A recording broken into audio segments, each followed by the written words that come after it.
नमस्कार दोस्तों, स्वागत है आपके अपने YouTube चैनल एक्सपर्ट मंत्रा में। मैं हूं अरुण कुमार। आज हम लोग मापन, मात्रक एवं भौतिक राशियों के बारे में पढ़ेंगे, जानेंगे एवं समझेंगे। बेसिकली साइंस जो है, विज्ञान मापन पर आधारित है। खासकर फिजिक्स में जो प्रयोग होते हैं वो मापन पर ही आधारित होते हैं। इसलिए मापन का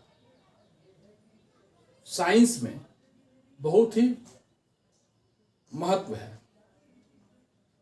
अब हम लोग ये समझेंगे कि भौतिक राशि किसे कहते हैं।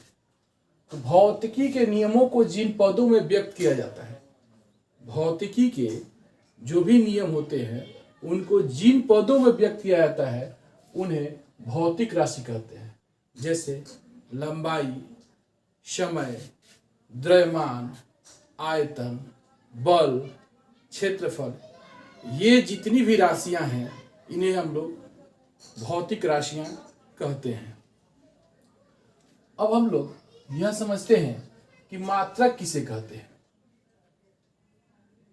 किसी भी राशि की माप के लिए कुछ मानक मापों की आवश्यकता होती है। किसी भी राशि की माप के लिए कुछ मानक मापों, स्टैंडर्ड मेजरमेंट की आवश्यकता होती है और उसी स्टैंडर्ड को उस राशि का मात्रक कहते हैं। जैसे मान लेते हैं कि यह व्हाइट बोर्ड है और इस व्हाइट बोर्ड की लंबाई मान लेते हैं कि 2 मीटर है। तो जो लंबाई शब्द हुआ, जो लंबाई हम लोग इसका निकाल रहे हैं, यह लंबाई ही भौतिक राशि है। लंबाई यहाँ पर भौतिक राशि हुआ, जबकि इसमें प्रयुक्त जो मीटर है जो कि इस लंबाई का मात्रक होता है, ये मीटर क्या हुआ, मात्रक हुआ।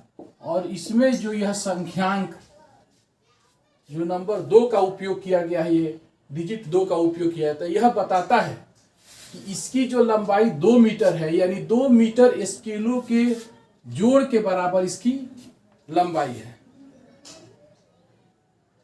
यानी किसी फिजिकल क्वांटिटी की माप के लिए हमें 2 चीजों का होना आवश्यक है। सबसे पहला एक संख्यांक मान, यानी कोई डिजिट 1 2 3 4 5 6, और दूसरा उसका मात्रक। इसके बिना हम किसी भी फिजिकल क्वांटिटी को, भौतिक राशि को नहीं माप सकते हैं।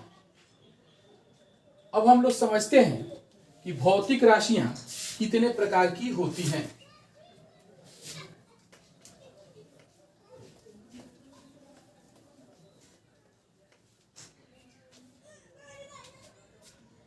तो जो भौतिक राशियां होती है वह 2 प्रकार की होती है।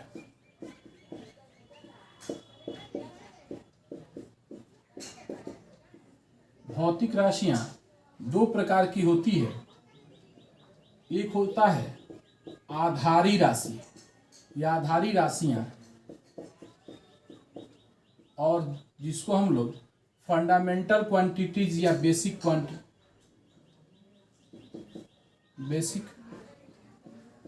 क्वांटिटीज, और दूसरा होता है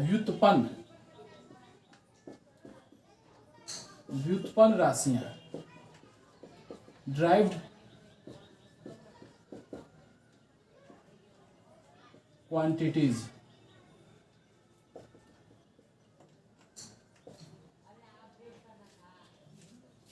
तो जो आधारी राशियां होती है ये स्वतंत्र होती है। आधारी राशियां जो होती है यह स्वतंत्र होती है, यानी इनको व्यक्त करने के लिए किसी अन्य राशि की आवश्यकता नहीं पड़ती है, अन्य पदों की आवश्यकता नहीं पड़ती है। और इनकी संख्या जो है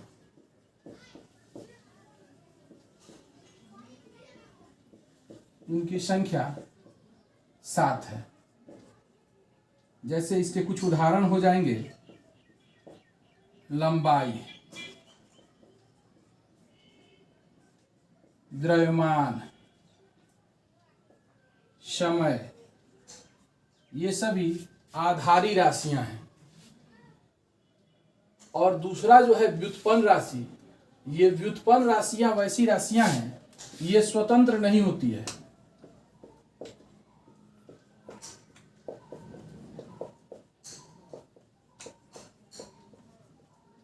इन्हें आधारी राशियों के पदों में व्यक्त किया जाता है। इसके उदाहरण हो जाएंगे जैसे क्षेत्रफल, आयतन, बल, ये सभी व्युत्पन्न राशियां हैं। अब हम लोग यहाँ पर समझ गए कि भौतिक नियमों को जिन पदों में व्यक्त किया जाता है उसे भौतिक राशि कहते हैं। और भौतिक राशियां जो है वह दो प्रकार की होती हैं, एक आधारी राशि, दूसरा व्युत्पन्न राशि। जो आधारी राशियां होती हैं उनकी संख्या 7 होती है, ये स्वतंत्र होती है, इन्हें किसी अन्य राशि के पद में नहीं व्यक्त किया जाता है। जैसे लंबाई, बेसिकली लंबाई क्या है? लंबाई एक स्थान से दूसरे स्थान तक की बीच की दूरी है। द्रव्यमान हो गया, समय हो गया, ये सभी आधारी राशियां हैं। जबकि व्युत्पन्न राशियां स्वतंत्र नहीं होती है, इन्हें आधारी राशियों, यानी ये आधारी राशियां हैं, इन्हीं के पदों में व्यक्त किया, जैसे क्षेत्रफल, आयतन, बल। जैसे क्षेत्रफल क्या है? वास्तव में जो क्षेत्रफल होता है किसी चीज का क्षेत्रफल, जैसे ये मान लेते हैं ये व्हाइट बोर्ड है, इसका हमको क्षेत्रफल निकालना है, तो ये आयताकार है, तो आयत का क्षेत्रफल लंबाई गुना चौड़ाई, तो लंबाई गुना चौड़ाई, तो वास्तव में लंबाई गुना चौड़ाई भी एक तरह से लंबाई ही है। तो लंबाई क्या हुआ? आधारी राशि। चौड़ाई भी लंबाई ही है, वो भी आधारी राशि ही हुआ। उसी तरह आयतन क्या होता है? लंबाई गुना चौड़ाई गुना ऊंचाई। तो ये तीनों भी जो है, आयतन भी आधारी राशि के पद में ही व्यक्त किया जाता है, इसलिए आयतन भी व्युत्पन्न राशि हुआ। अब हम लोग समझेंगे कि आधारी मात्रक किसे कहते हैं। तो आधारी राशियों के मात्रक जो होते हैं, आधारी राशियों के मात्रक, आधारी राशियों के मात्रक को आधारी मात्रक, फंडामेंटल यूनिट कहते हैं। जैसे आधारी राशि क्या है? लंबाई है, तो लंबाई का मात्रक क्या होता है? मीटर। द्रव्यमान का मात्रक क्या होता है? किलोग्राम। तो ये मीटर,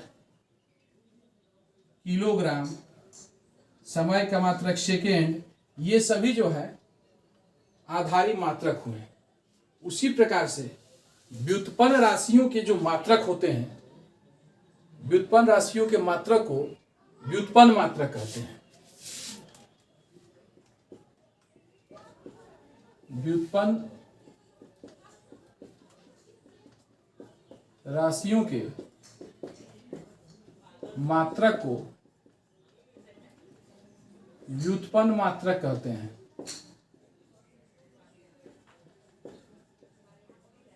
अब व्युत्पन्न राशि क्या है? जैसे क्षेत्रफल है, तो क्षेत्रफल का मात्रक क्या होता है? Metre square. उसी प्रकार आयतन का मात्रक क्या होता है? Metre cube. बल का न्यूटन। तो ये सभी जो हैं व्युत्पन्न मात्रक हुए। अब आगे आने वाले वीडियो में हम लोग मात्रकों की पद्धतियों के बारे में जानेंगे। धन्यवाद।